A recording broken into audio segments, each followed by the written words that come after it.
여러분은 이 살아계신 하나님의 존재를 우리가 믿으십니까? 여러분 믿으세요? 세상을 창조하시고 우리를 선택하신, 그래서 또 사랑하는 독생자를 아낌없이 주셔서 십자가에서 달려 죽게 하실 만큼 우리를 사랑하는 그 분을 신뢰하십니까? 아멘 하니까 참 감사합니다. 그런데 어떻게 그분을 신뢰합니까?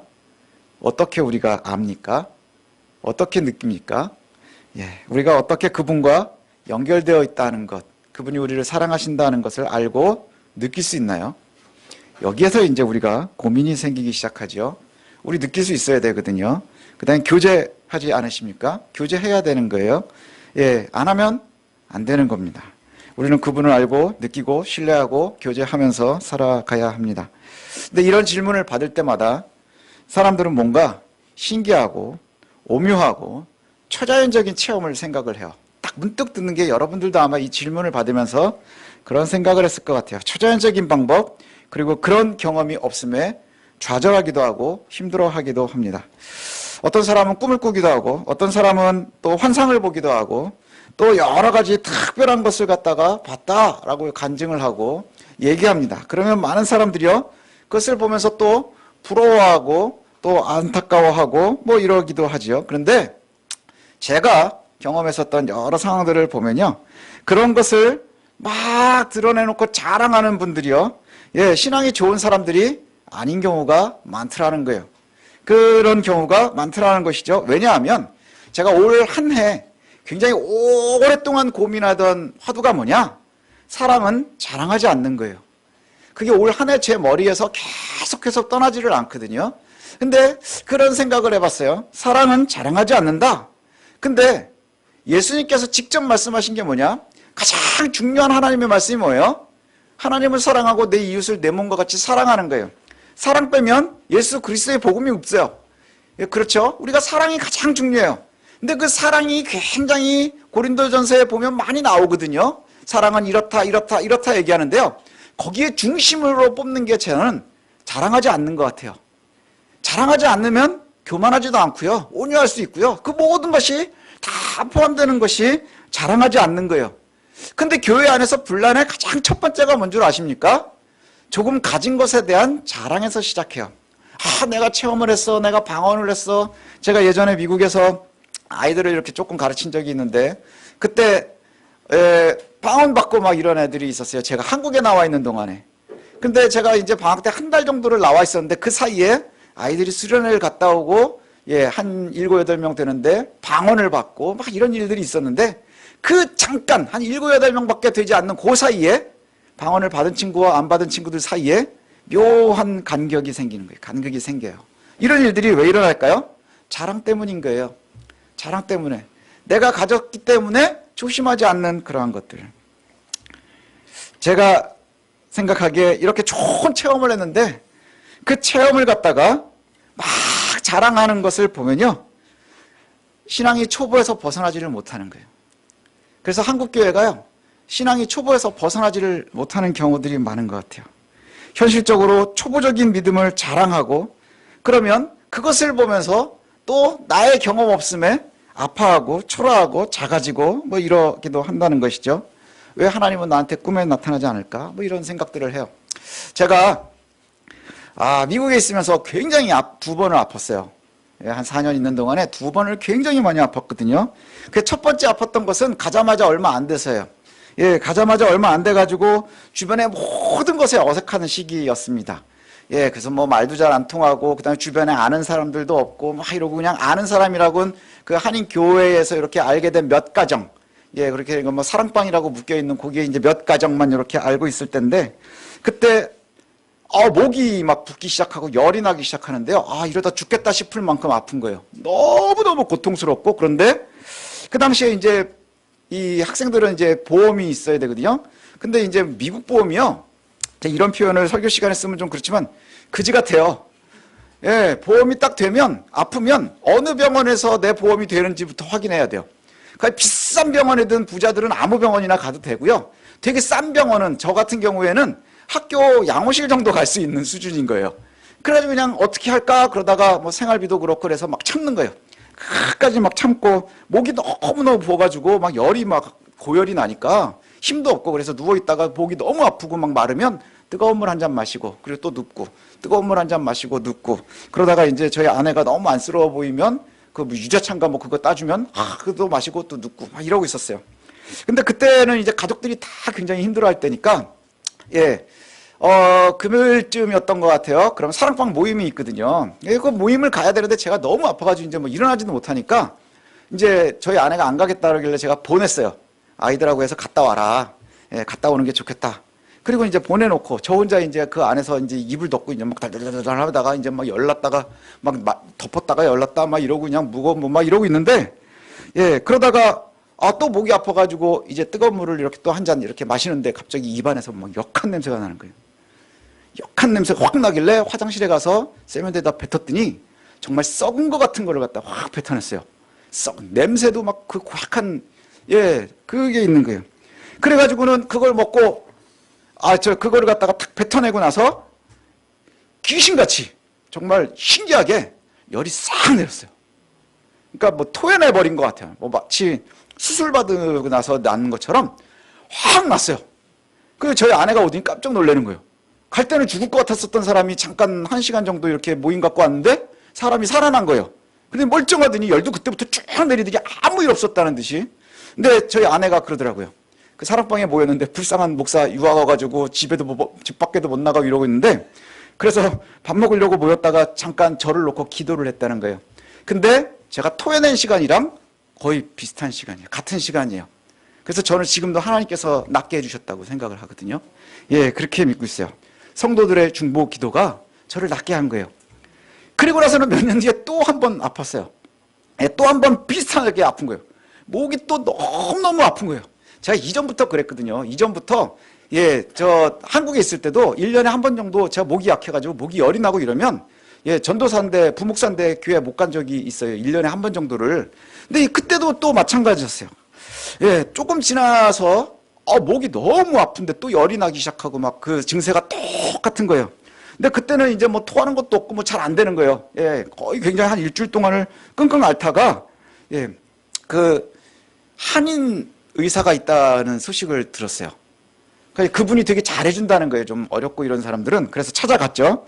그래서 이렇게 보여주니까 뭐 목이 붓고 뭐 쭉 하지 않겠어요? 그러더니 진료는 안 하고 저한테 미국엔 왜 왔냐고. 그래서 공부하러 왔다 했더니 왜 다 늦은 나이에 왔냐. 뭐 어쩌가더니 뭐 하는 분이냐. 그래서 목사다. 뭐 막 이런 얘기 저런 얘기 막 하더니 그러더니 그러는 거예요.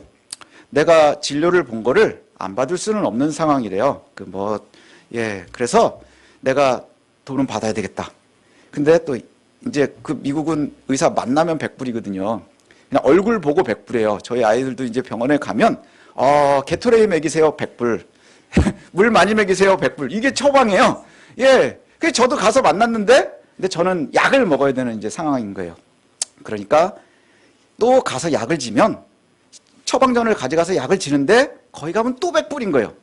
그래서 어떻게 할까 그러고 이제 저는 고민하다가 이제 힘들어서 안 간 건데 갔더니 쭉 만나서 얘기를 하더니 저를 불쌍히 여겼는지 자기가 그 진료비는 받아야 되겠지만 약을 자기가 줄 수 있대요. 그러더니 뒤로 들어가더니 약을요 정말 한 푸대를 가지고 나왔어요. 그래 왜 이렇게 한 푸대인가 그랬더니 샘플로 이제 로비하느라고 갖다 주는 약 있잖아요. 그래서 이만한 박스를 뜯으면 2알 나와요. 그러니까 이만큼을 가져온 거예요. 그래서 이거 먹으면 다 나을 겁니다. 그래서 그 약을 먹고 나왔어요. 제가 일주일 동안 약을 이만큼 먹었다는 거 아니에요? 그런데 지금 생각하면 사람들이요. 2가지 사건이 똑같은 사건이거든요. 제가 미국에서 딱 2번 아팠어요. 근데 어느 사건이 더 하나님께서 잘해준 거냐? 라고 얘기하면 많은 분들이요. 처음에 있었던 사건에 감동해요. 굉장히 감동하고요. 2번째 얘기 제가 많이 하거든요. 그럼 다 웃고 끝나요. 허허 하고 끝나요. 근데 저는 그때의 마음 상태를 보면요. 처음 사건이 있을 때는 너무너무 고통스럽고요. 겁나고 무섭고 아무것도 할 수 없는 상황이에요. 그러니까 그 방법밖에 없는 거예요. 근데 그 이후에는 조금 알게 됐고 주변에 사람들도 있고 그래서 도와줄 수 있는 선생님들도 또 연결이 되고 그러니까 그 길을 통해서 일해 주시는 거예요. 그 제가 생각할 때는요. 제 개인적인 생각으로는 하나님께서 제가 100불은 썼지만 2번째 때가 훨씬 마음에 여유가 있을 때 훨씬 은혜로운 상황이었었다는 거죠.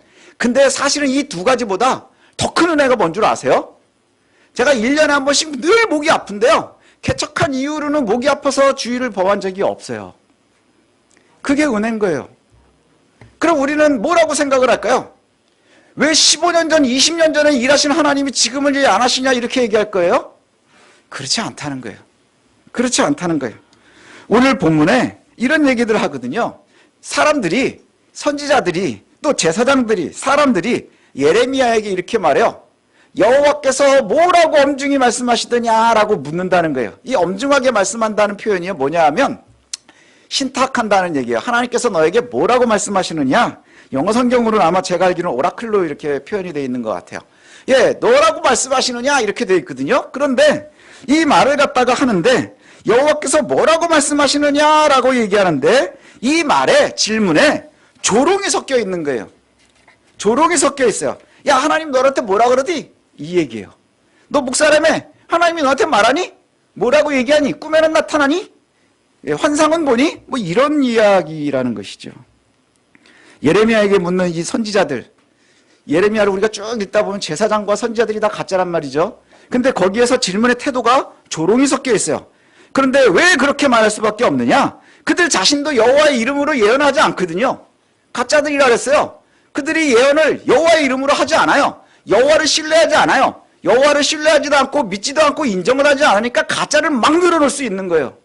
그리고는 예루살렘도 섬기면서 신놈의 골짜기에서 이방신들도 섬길 수 있는 거예요.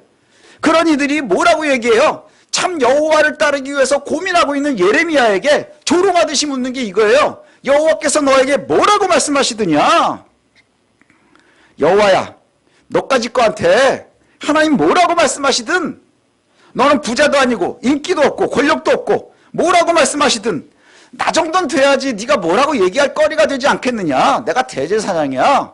내가 제사장이야. 성전에서 많은 사람들이 나를 얼마나 우러러보는지 아니? 라고 얘기하면서 예레미야에게 아주 비꼬고 있는 거예요. 근데 실제로 여호와께서 뭐라고 말씀하신다 그래요? 니들이 내 이름으로 예언하면 내가 너희 버릴 거야. 왜요? 나는 너한테 얘기한 적이 없는데 니네들이 내 이름으로 얘기하니까 너희들이 내 말을 빼앗는 거거든요. 도적질하는 것이거든요. 거짓 선지자들은 여호와를 신뢰하지 않아요. 거짓 성도들도 여호와를 신뢰하지 않아요. 하나님의 뜻을 알지 못하는 가짜들이기 때문이에요. 그들은 여호와의 뜻을 입에다 달고 살지만 사실 그들의 삶에는요 믿음이 없는 경우들이 많다는 것이죠. 그러면 우리는 아까 처음에 질문을 다시 돌아가야 돼요. 그럼 저와 여러분은 가짜가 아니니까 어떻게 여호와를 알아야 되느냐 하는 거예요. 어떻게 여호와를 느껴야 되느냐 하는 것이죠. 오늘 35절에서 그 답을 찾을 수 있어요. 35절을 제가 다시 읽어드리면 너희는 서로 이웃과 형제에게 묻기를 여호와께서 무엇이라 응답하셨으며 여호와께서 무엇이라 말씀하셨느냐 하고 이렇게 얘기를 해요. 그리고 뒤에 딱 붙어 나오는 말이 36절 앞에 다시 여호와의 엄중한 말씀이라고 말하지 마라 이렇게 얘기를 해요.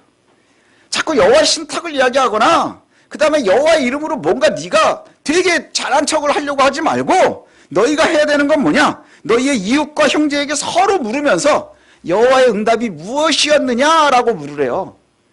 여호와의 응답이 무엇이냐라고 묻는 것, 이게 무슨 말이냐 하면 이웃은 어떤 사람들이에요? 제사장도 아니고 선지자도 아니고 대단한 사람들도 아닌 거예요. 이웃과 형제는 그저 내 옆에 있으면서 가장 긍정적이고 가장 나를 사랑하고 나에게 영향을 끼치고 있는 사람들이에요. 대외적으로 보면 나하고 상황도 비슷하고 처지도 비슷하고요. 그 가짜들, 가짜 선지자들이 얘기할 땐 니까지 거 할 때 그 그까지 것들끼리예요. 그러한 사람들이 서로 뭘 하라는 거예요? 받은 바 은혜를 서로 나누면서 하나님의 말씀을 기억해내라는 거예요. 굉장히 화려한 꿈에 있는 게 아니라 어마어마한 환상 속에 있는 게 아니라 지금 나에게 허락하신 내 이웃들, 내 형제들, 그들 사이에 함께 동역하고 있는, 함께 하나님을 바라보고 있는 그들에게 여호와께서 우리에게 이렇게 응답해 주셨어요. 하나님 이런 감사를 주셨어요. 이것을 서로 나누면서 여호와의 뜻을 찾으라는 것이죠. 그저 나의 삶에서 역사하시는 하나님의 일하심을 서로 나누는 것, 그것이 좋겠다라고 지금 말씀하고 있는 거예요. 제 얘기가 아니죠. 여기 예레미야가 그렇게 얘기를 해요.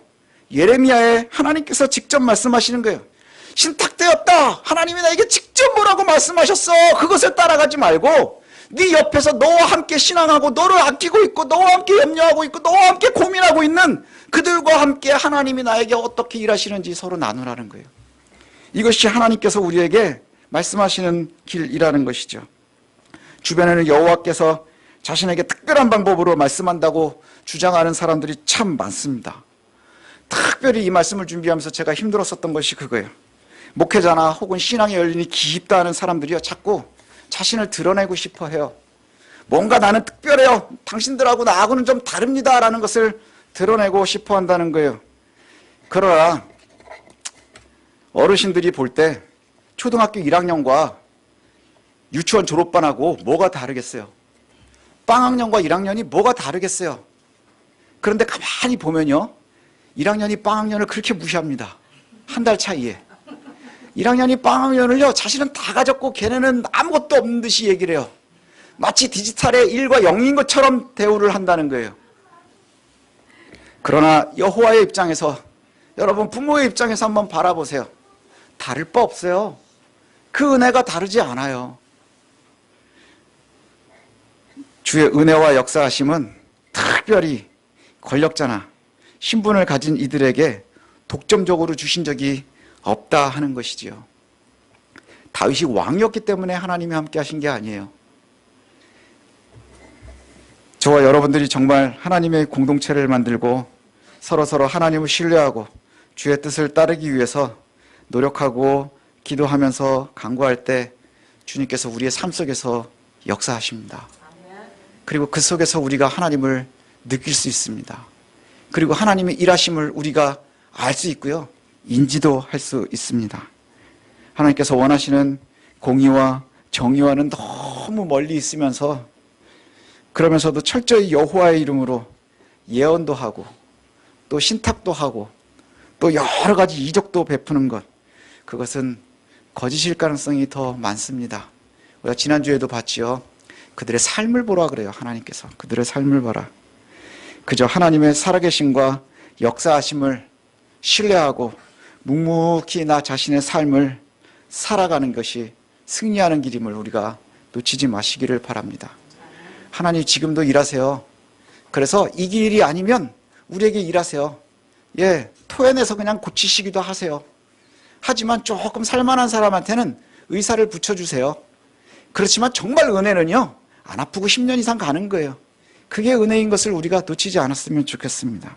여호와 이름을 요란하게 부르는 것으로 오늘 본문에 뭐라고 얘기하느냐, 그들이 나의 무거운 짐이라 이렇게 얘기를 해요. 예, 나의 무거운 짐이라. 여러분 자녀들이 가끔가다 속색이면 그러잖아요. 이게 내 짐이라고. 예, 짐이 무거우면 무거울수록 본능적으로 드는 생각이 뭐예요? 이거 갖다 버릴까? 생각하잖아요. 예, 갖다 버릴까? 오늘 여호와께서 이스라엘을 보면서 그래요.